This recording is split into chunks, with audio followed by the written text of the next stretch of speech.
Buen día, mi nombre es Nelson Barrera y soy participante del cuarto trimestre sección A de la carrera de Derecho para Profesionales. Y hoy voy a exponer de manera breve acerca de los tipos de prueba, o también llamados medios de prueba, que existen dentro de nuestro ordenamiento jurídico. ¿Okay? Para dar inicio a este tema es importante resaltar que dentro del proceso probatorio rige el principio de oralidad. ¿Qué se quiere decir con esto? Que el abogado debe utilizar un léxico, un vocablo acorde a la hora de ilustrar al juez sobre la cosa pretendida. Y esto debe ser o debe hacerlo de manera breve, clara y precisa. ¿Okay? Dentro de este marco legal pues encontramos varios tipos de pruebas como lo son las admitidas por la ley, ¿okay? Que bueno, en el artículo 395 del Código de Procedimiento Civil dispone que son medios de prueba admisibles en juicio aquellos que determine el Código Civil, el presente Código y otras leyes de la República.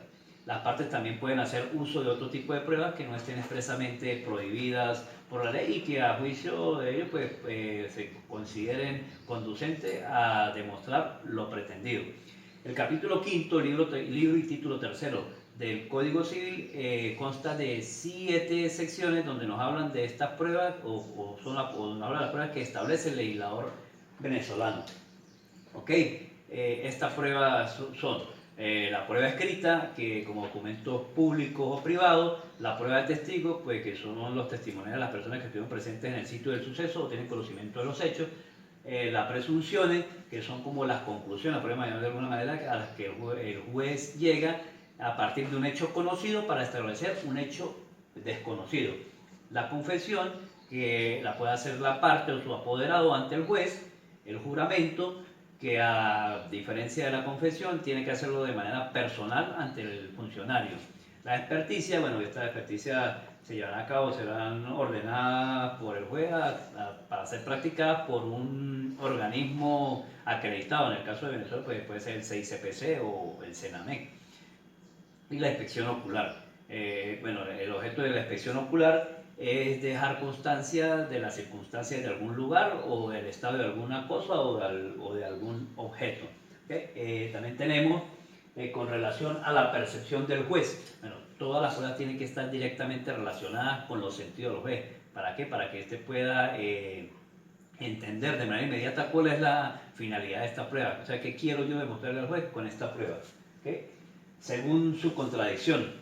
Según su contradicción, tenemos la prueba sumaria, que es aquella que no es conocida por la parte contra la cual se va a presentar y pues le resta controversia, no tiene la oportunidad de ser controvertida.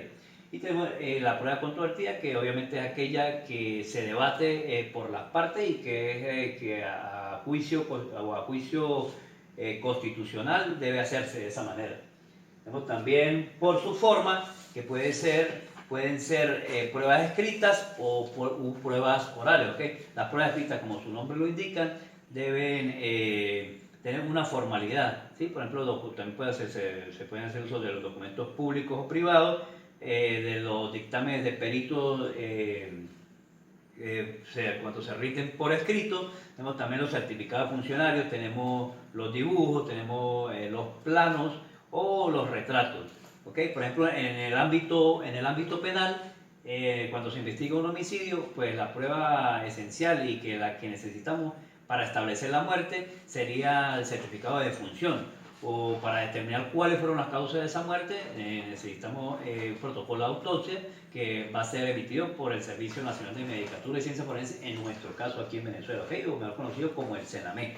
Y las pruebas orales que se obtienen de manera verbal, como por ejemplo una confesión judicial por un interrogatorio de la parte, un testimonio o una peritación recibida en la misma audiencia ante el juez. Claro, estas también pueden pasar a ser pruebas escritas. ¿Por qué? Porque el juez tiene allí un secretario que se encarga de plasmar todo esto en sus documentos para luego dejar constancia en sus documentos para luego ser anexados al expediente. ¿Ok? Tenemos también las pruebas por su función, en la prueba histórica. Tenemos pruebas históricas y pruebas críticas o lógicas. La prueba histórica representa claramente el hecho pretérito que se desea demostrar, ¿sí?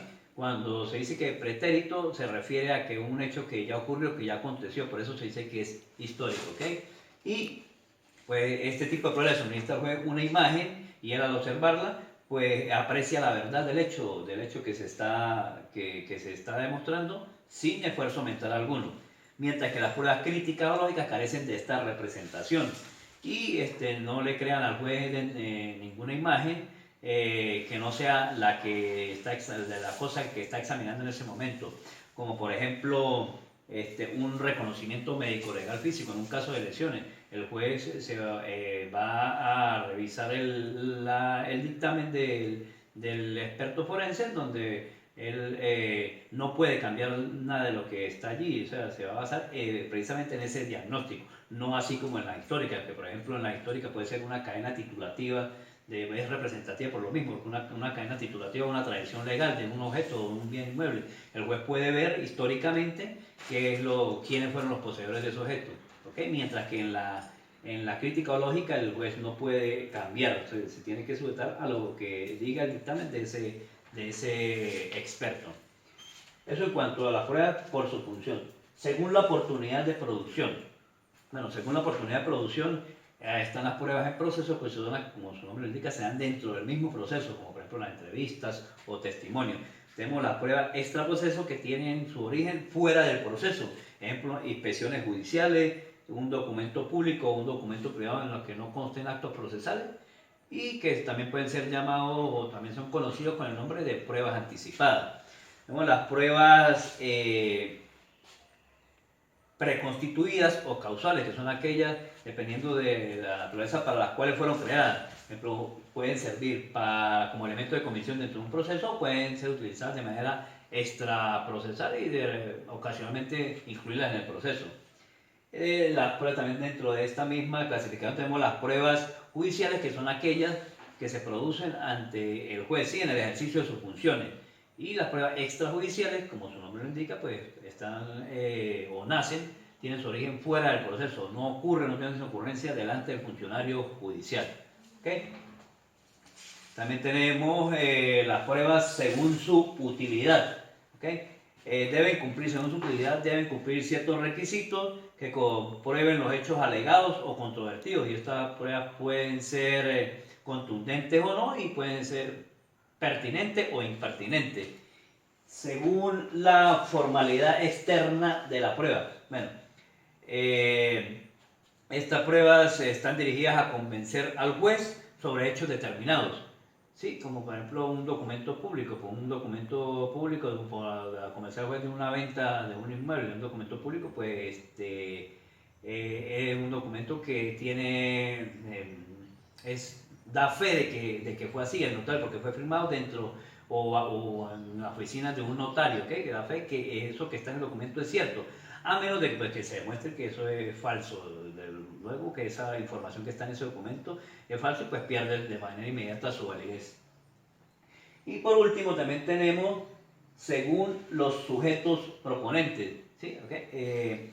Sin importar quién interponga la prueba según el principio de comunidad, una vez expuesta en litigio, esta prueba pertenece única y exclusivamente al proceso y de nadie en particular. ¿Okay? Desde ese punto de vista, pues se puede clasificar estas pruebas judiciales en tres clases. Puede ser de oficio o emitida por el juez, de las partes y de terceros intervinientes. ¿Okay? O sea, ¿qué quiere decir esto? Que estas pruebas dependen según de dónde nacen, de qué sujeto, de los sujetos legitimados dentro del proceso.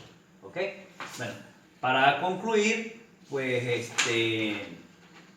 es preciso recordar que dentro de todo proceso judicial requiere que se demuestre lo pretendido, ¿sí? Y para tal fin, pues, para este proceso, demostrar dentro de ese proceso judicial todo lo pretendido, pues el abogado puede hacer uso, se puede valer de todo este tipo o serie de tipos de pruebas para tratar de convencer al juez de la certeza de lo que se está pretendiendo en ese caso, en esa audiencia. Muchas gracias.